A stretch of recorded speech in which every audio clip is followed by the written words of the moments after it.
In the last class, we have discussed about the beginnings of 1969 movement, which is popularly known as Jai Telangana movement. Today, we will be discussing how the agitation, which started as a small stream at Khammam or Palvancha, has grown into magnitude, huge mass protest. And this intensification of agitation is one of the important chapters in our Telangana formation history. Today we will be discussing how this agitation got intensified, what are the dynamics of this agitation, what were the manifestations of this agitation, what were the political manifestations, like how the political activities, how the actions, how the forms of struggle entered into next phase, and how brutal was the repression and suppression by the Andhra Pradesh government on the agitators. So, 1969 agitation, it has given as a symbol like the gun park. Today, in the last phase of our Telangana movement, whenever there was a new program to be started, all the agitators or parties or mass organizations visited gun park and started the activity from there. So 1969 has given us an inspiration in the form of gun park. We have two martyrs columns. One is near assembly, exactly opposite to assembly, and the other one is near Clock Tower in Secunderabad, Clock Tower Park. So these two martyrs columns are the great reminders of the sacrifices, of the valiant pitched battle with the police of the students, youth and the people who were fighting for Telangana without any hesitation, without any fear, and facing bullets, facing lathi charge, they were intensifying this agitation. So in this chapter, we'll be discussing how the agitation got intensified, how the agitation was expressed itself into different forms. First, in the last class, we have discussed up to the beginning means till all party meeting, that is GO number 36. And after GO number 36, there were some political changes. What are the changes? You see, once a new GO has come up or a new dimension has come up in the movement, there will be certainly a confusion. What confusion? Whether to continue the movement or not. Since the government has come out with some GO, whether we have to continue the agitation or wait till the deadline. This was the confusion immediately after the GO number 36. So, at this point of time, though the GO number 36 has come after 2 days after this all-party agreement, the agitation did not stop. Students did not stop the agitation because they know till you win, you cannot stop the agitation. Once the wheels are on set, wheels are on roll, you can't stop it. So they did not relent. On 20th January at Nizam College, there was a great battle-like scenario, like 26 rounds of tear gas was fired on the students. Like in the last phase of movement, we could see tear gas and the pitched battle was there in Usmania University, starting from NCC gate to the Tarnaka police station. So the University police station. So what do we see here? The colleges, educational institutions are the battlefields. Nizam College has become a battlefield at this point of time. Police has fired 26 rounds of tear gas.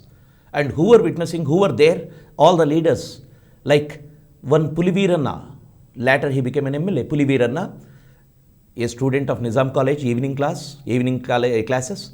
Mallikarjun, already an established student leader of the Joint Action Committee, Students Joint Action Committee. Sridhar Reddy, another important student leader. All these people were there at Nizam College. And lathi charge was, police resorted to lathi charge at Saifabad Polytechnic College, Secunderabad College and many other institutions. Because every institution, every education institution was a place for agitation. This is 20th, this is after Sankranti. Again students came back from the villages and the agitation started. Classes boycotted, rallies were taken out, processions were happening. So there is no relent, they did not stop the movement. And at the same time, the movement is entering into a higher phase. See, wherever there is a movement, the first aspect they will be students or agitators will be doing is stopping the transport. In that process, they have attacked the railway stations. Like one bogie in Puri, Hyderabad passenger burnt, trains were disrupted, communications destroyed. And this is not happening just because people are what you call angry or people are lawlessness. No, it is not that. People, the students have seen what has happened in 1952, 1952 to 1956, 56 to 68, they have seen. Now the agitation is for their rights without any stop, without any question mark or any doubt. It is not a partial struggle, it is a struggle for Telangana. So the movement was intense. They attacked the transport system and buses stopped plying and all these things are happening. And on 20th January, one important thing is happening in Hyderabad, near Hyderabad, that is the first firing in 1969 movement. 1969 movement is synonymous with firings, synonymous with killing. In the last phase of our Telangana movement, unfortunately, there were no it is not firing which has claimed many lives, it was suicides. That is an unfortunate chapter. We'll be talking about it in the last lessons. But in Telangana, in the beginning, in 1969 movement, we could see, if we see in 1952, we have seen firing at at City College. City College firing incident near Afzalganj, everywhere that firing incident is a big one. Usmania Medical College, Usmania General Hospital, everywhere there was firing. That is 1952, Idli Sambar go back movement. And this is again 1969. The first firing happened at Umdanagar railway station near Shamshabad. 6 school students were injured. All these 6 students were protesters, naturally. So they were fired upon and they were injured, and the district collector has ordered for a magisterial inquiry. Thus, the first incident, if you may get a question, that the first firing incident in 1969 movement, that is Umdanagar railway station near Shamshabad. And again, when you protest, there is some repression. Against repression, the protest level will rise. This is the dynamics of any movement. So in this aspect, what has happened? Again, the trains were disrupted in Telangana in protest because the firing has given a new agenda for the protesters. Means, what is the agenda? Opposing the repression of the state. So naturally, protest continued. And at this point of time, we are talking about around 20th January. The contradiction, as I have already discussed a little bit, that is the contradiction whether to continue the movement or not. Why? Because the deadline is February 28th for the implementation of GO 26. So, should we wait till February 28th or continue the agitation? Some people thought that this is not correct to continue the agitation. So, Telangana Hakkula Rakshana Udyama Samiti of T. Purushottam Rao, they have declared that we have postponed the movement, our agitation, till February 28th. And in the student community also, there are 2 fractions. One fraction or one group is led by Mallikarjun, a medical college student, and a leader of Telangana Students Joint Action Committee. And the other one is R. Venkatram Reddy, who was from Usmania. And this Venkatram Reddy was wavering whether to continue or not. Like, first he said, we will support the all-party meeting decisions, but we will continue the state. But immediately after this statement, the CM called or something has happened or political pressure was put on him. So what he said was, we are withdrawing the agitation till February 28th. So there is a confusion, there is a contradiction in the movement, but the group which is not supporting the agitation to continue is minuscule. Students are on the streets. So agitation continued. So this contradiction or this confusion did not stop the movement like this. Mallikarjun and students of Usmania University Engineering College, they continued the agitation. Because of this, the movement was rolling. On 22nd night, Ravindranath's hunger strike ended. Why it has ended, we'll be talking about how the political parleys or how the political maneuverings will happen at times. We'll discuss it a little bit later. Under pressure. What was the pressure? We'll discuss. Jalagam Vengal Sheelam Siddhareddy, all this group was operating in Khammam in political angle. So the aspect, political maneuverings will be discussed after some time. January 23rd, Potu Krishnamurti, January 23rd, Potu Krishnamurti, who was sitting on indefinite hunger strike at Palvancha, stopped hunger strike. Once he also withdrew hunger strike. So hunger strikes, which were the what you call detonators for the whole movement, were stopped. But the agitation did not stop. Rabindranath and Potu Krishnamurti stopped the hunger strike. They withdrew from hunger strike because of the political pressures, or could not continue because of many other reasons. And on 21st, the first firing was at Umdanagar railway station, that is at Shadnagar, near Shadnagar. And on 21st, at Jahirabad and Palvancha, there were firing. And fortunately, no loss of lives. But we are coming to 24th, which is one of the tragic day in the history of 1969 movement. The first martyrs of 1969 movement, Krishna and Shankar. These two students were killed in the firing at Sadashivpet. Sadashivpet, presently in Sangareddy district. The CI has fired upon the students when they arrived the police station, because the station was continuing. Every government office was the field of your protest, was the theatre of your protest. So naturally, all the students who were protesting are choosing the government offices and the institutions.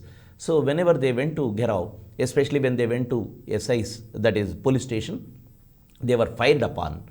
And Shankar was the first martyr who died on 25th January in Gandhi Hospital.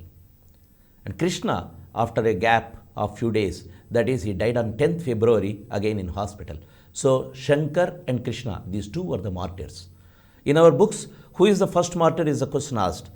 Many of the books give us Shankar because he died first.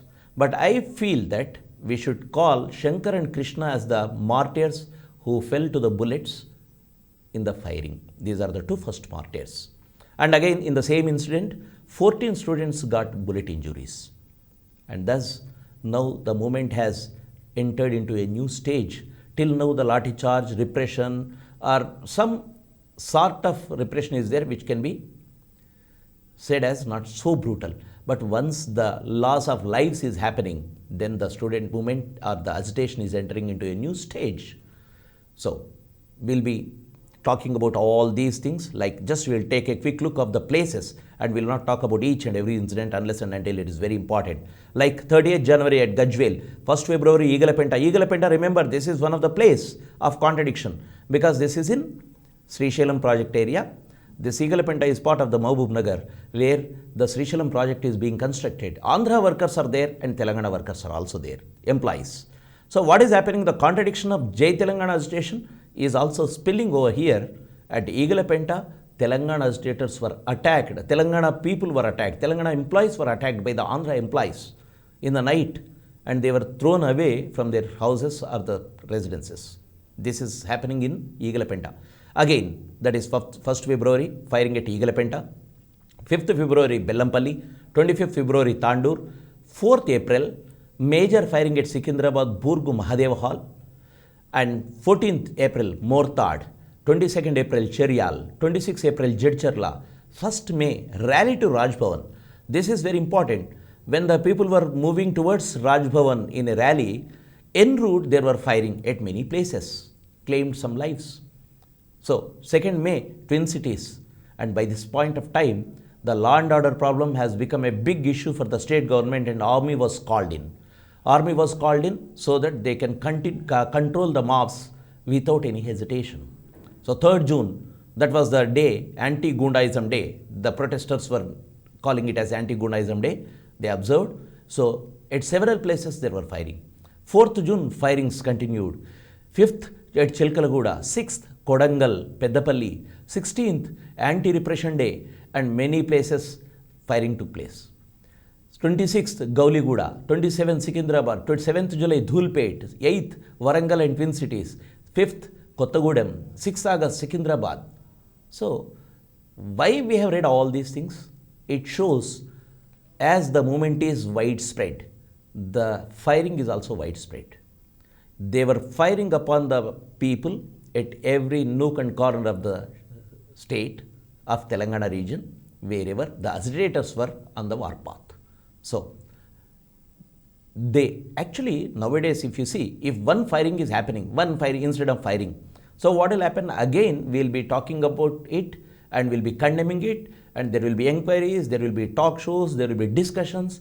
And you see, for how many days? Up to 6th August, starting from 24th January, firings continued in Telangana. Is it not the blood-soaked history of Telangana? Then you can see the pictures of the martyrs of 1969 movement. These are some of the photographs of the martyrs. Total 369 people died. They became martyrs in this 1969 movement. These are the some of the photographs which we could get in the newspapers or books. So, what are the other important major aspects of this time? This is in relation with the policing I am talking. Army was called in to Hyderabad, into Telangana, from other places like Mysore, Goa. Why you call people from other areas or non-locals? If non-locals are there, local police may not handle it. If local police are there, they may sympathize with the local agitation. So always the state does it. They bring in the people to fire upon, to do lathi charge from other places. Even in the last phase of Telangana movement, we have seen all the police which is coming into Telangana, especially into Usmania University, were from Rayalaseema. We talked about it openly. There is nothing secret about it. Battalions or the forces from Rayalaseema or other regions were brought in and stationed in Usmania University so that they can beat up the students brutally without any mercy, without any sympathy. If they are from the local areas, what will happen? They may not be so brutal or they may not be so intense in beating up. That is what the state does. So here the army was called in. Flag march was being conducted in the towns. What do you mean by flag march? Flag march means army will be marching in procession in the town so that people get fear in their minds not to venture out or to resort to some of the actions. On 29th January, movement spread to entire areas, especially in the working class area like Singareni. We have seen Singareni is one such place. If any movement is spreading into Singareni, that will catch up like wildfire and that will not stop unless and until it is getting a bigger stage. So Singareni next. In between, on 23rd January, because of the all-party agreement, the government has asked the state, asked the center to have one person so that the surplus of Telangana can be assessed. So Kumar Lalit was appointed to assess the surplus of Telangana. Another important aspect happening in between. Amidst the intense agitation, I am talking about what is happening in this period. On 3rd February, Justice Chinnapareddy verdict came which says Mulki rules are not applicable. You need not apply Mulki rules. Some of the employees went to court in protest when they were sacked from the jobs, non-Mulkis. So when they approached the court, Justice Chinnapareddy's verdict says Mulki rules are not valid. So what is happening? Now because of this, again agitation gets some oxygen, because the major issue of agitation is employment. When the court itself says that Mulki rules are not valid, you need not follow Mulki rules, what will happen to the fate of Telangana? What will happen to the fate of the unemployed of Telangana? So that is a worry. And after 3rd February, this is another important aspect which has come to fore, which made the agitation more and more strong and powerful. And what about the political aspects happening in this period? Political aspects means agitation is on the streets, pitched battles are on the streets, but there should be some organization, there should be some association or a group or a steering committee which will steer or lead the entire movement. And in this aspect, the first organization which is coming out. Organization, I am saying. Committees, joint action committees are different. This is an organization which I am going to talk. That is, the first organization was Telangana People's Convention. Of course, this is not an organization. This convention means it is a gathering. Telangana People's Convention is the first big gathering happening at this point of time. Before also we have some of the organizations like Telangana Mahasabha started its agitation or at least its movement or its meetings in 1958 itself. Now I am talking about the Telangana People's Convention.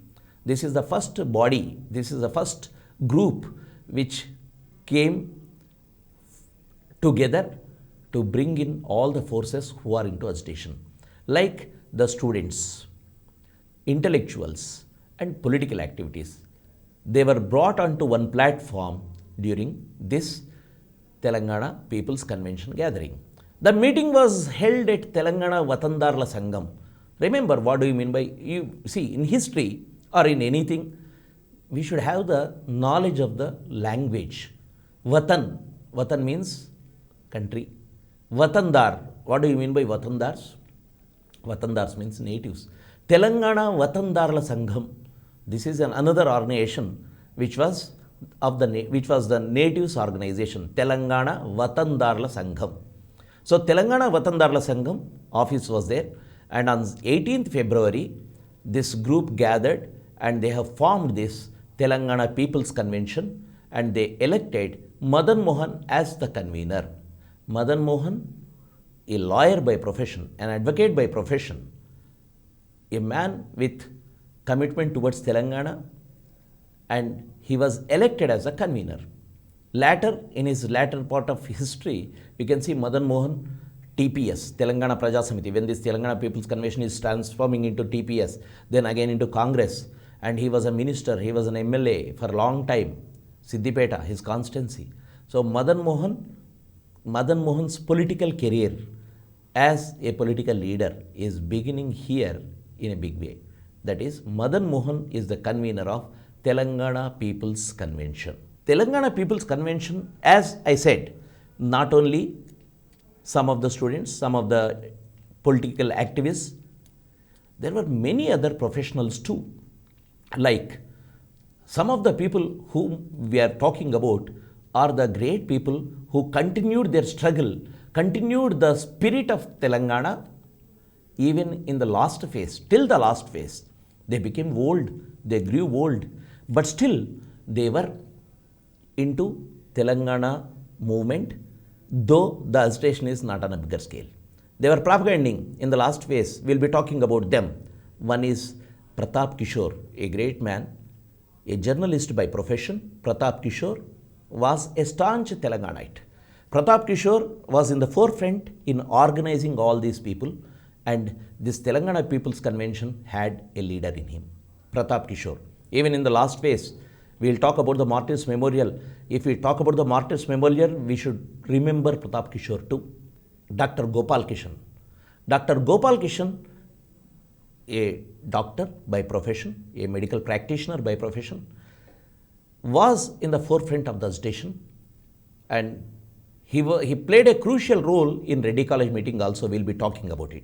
And Dr. Gopal Kishan was active in the last phase of Telangana movement too. Whenever there is a movement, whenever there was a meeting of Telangana in the last phase, Dr. Gopal Kishan was attending. Then Santapuri Raghuveer Rao. Yes, Raghuveer Rao or Santapuri Raghuveer Rao. Another journalist who was an active member of Telangana People's Convention. Adiraju Venkateshwar Rao. Another journalist who wrote a book on Telangana movement in the latter stage. He was documenting the entire 69 movement in a detailed manner. Devulapalli Prabhakar Rao. Devulapalli Prabhakar Rao, another journalist, writer, participating in this Telangana People's Convention. E.V. Padmanabham. These are all the names. Remember these names, because all these names again we'll be talking about them or their activities in a different way in the last phase of Telangana movement. Beginnings of the last phase, all these people were contributing according to their capabilities, according to their limitations. But these people carried the baton in the next phase too. That is why these people are important. E.V. Padmanabhan. E.V. Padmanabhan, a councillor, municipal councillor, was also a staunch Telanganaite. He brought out a magazine known as Flash and Philomen. Remember this word, Flash and Philomen, popularly known as Flash and Philomen. Remember, E.V. Padmanabhan was bringing out a magazine known as Flash. So, E.V. Padmanabhan, all these people were active in Telangana People's Convention. So, to sum up, what is happening till here? Telangana movement started with a protest, started with some agitations like slogans, Jai Telangana in Palvancha or Illendu or Khammam or Warangal, but that has spread to entire state.